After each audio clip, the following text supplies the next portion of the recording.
अलीशा खंडेलवाल जी। राधे राधे। राधे राधे महाराज जी। महाराज जी आपके चरणों में कोटि कोटि प्रणाम। महाराज जी मैं बड़ी दुविधा में हूँ कि बचपन से मुझे सिखाया गया है कि पति परमेश्वर है, नारी के लिए पति से बड़ा कोई भगवान नहीं है। एक तरफ आपका गुरु प्रसाद राधे राधे है और दूसरी तरफ पति परमेश्वर। अब मैं अपना ध्यान किधर लगाऊं महाराज जी? पति में। किसका प्रश्न है? पति में लगाओ। गुरु की आज्ञा परमेश्वर की प्राप्ति के लिए है। गुरु जो उपदेश करता है उसको मन में धारण करो और आचरण पवित्र पति के साथ करो। पति को भगवान मानो। अगर वो आज्ञा करता है कि आपको गुरु के पास नहीं जाना तो कदापि मत आओ। जो गुरु जी ने नाम दिया है, जो मंत्र दिया है, उसका जप करो, उसी से कल्याण हो जाएगा। पति को भगवान का स्वरूप मानना ही चाहिए, पक्का। समझ गए? हाँ, ऐसा नहीं कि हम पति के अवहेलना करके गुरु के पास जा रहे हैं, फिर वो ना गुरु की सिद्धि होगी ना मतलब पति की सिद्धि होगी, दोनों मार्ग छूट जाएंगे। पति को भगवान मानो, उसकी आज्ञा में रहो। कभी दर्शन करने की इच्छा है तो उसको मना लो। अगर वो कहता ठीक तुम अकेले चले जाओ तो अकेले आ जाओ, दर्शन करो, चले जाओ। लेकिन पति की अनुमति के बिना नहीं, पति की आज्ञा के बिना नहीं, पति की जानकारी के बिना कहीं नहीं जाना चाहिए पत्नी को। आज ये सब बातें शास्त्रीय हटाई जा रही तो देखो बहुत जल्दी डिवोर्स हो रहे हैं, नहीं हो रहे। और पति को चाहिए चाहे जितना बड़ा धर्म कार्य हो, पत्नी को सूचना दिए बिना ना करे, उसका साथ लिए बिना ना करे, तभी तो अर्धांग होगा। अब आज धर्म की बातें मानी नहीं जाती, इसीलिए सब बड़ा विस्फोट हो रहा है, बड़ी हानियां हो रही हैं।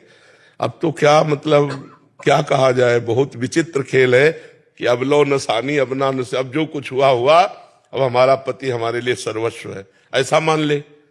पर ऐसा बड़ा विचित्र है, चरित्रहीन जीवन होता जा रहा है। नहीं, चाहे पुरुष हो चाहे स्त्री हो, चरित्र मतलब बचाना कोई नहीं चाहता।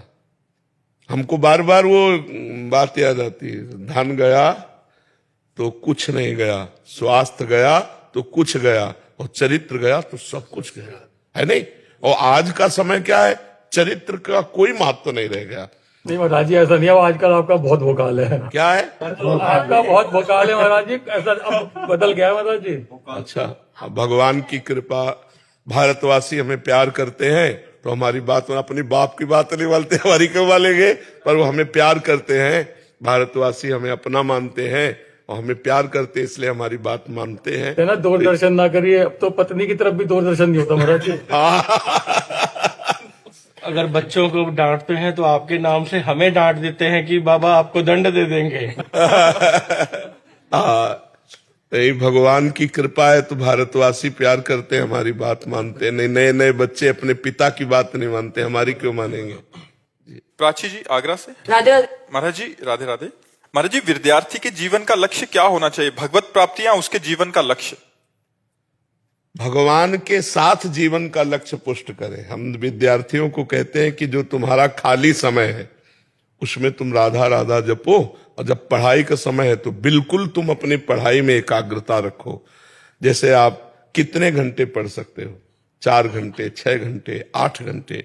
8 घंटे पढ़ने के बाद वो समय 8 घंटे का प्रभु को समर्पित कर दो, और खाली समय जो आप मनोरंजन करते हो, दंडता करते हो, उस समय राधा राधा जपो।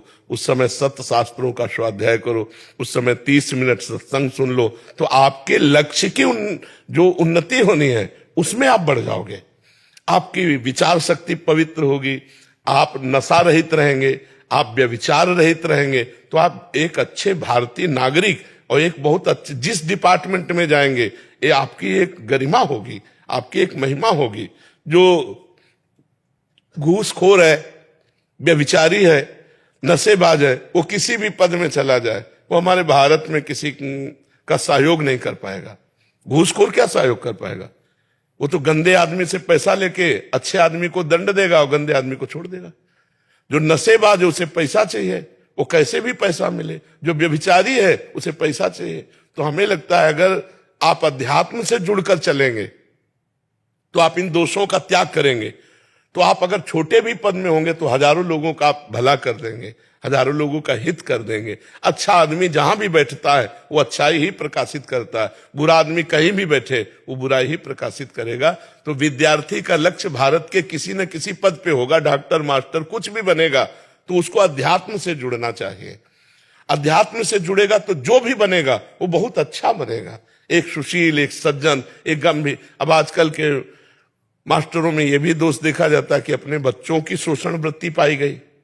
अरे माता पिता आपके हवाले कर दिए, शोषण की बात है, तुम उसके माता पिता से भी बढ़ करके हो, तो अध्यात्म विहीन जीवन नरक जीवन है। अध्यात्म जरूर होना चाहिए। तो एक विद्यार्थी का लक्ष्य होना चाहिए सांसारिक उन्नति, और कर्तव्य पूजा होनी चाहिए, विद्या अध्ययन, और सपोर्ट होना चाहिए नाम। अगर नाम का सपोर्ट है, सत्संग का सपोर्ट है, तो बहुत अच्छा व्यक्तित्व उभर कर आएगा। वो हमारे देश का नागरिक किसी विशिष्ट सेवा का अधिकारी बनेगा, चाहे वो एमएलए बने, चाहे प्रधान बने, चाहे कुछ भी बने, जो भी बनेगा बहुत अच्छा बनेगा, क्योंकि धार्मिक प्रवृत्ति वाला है।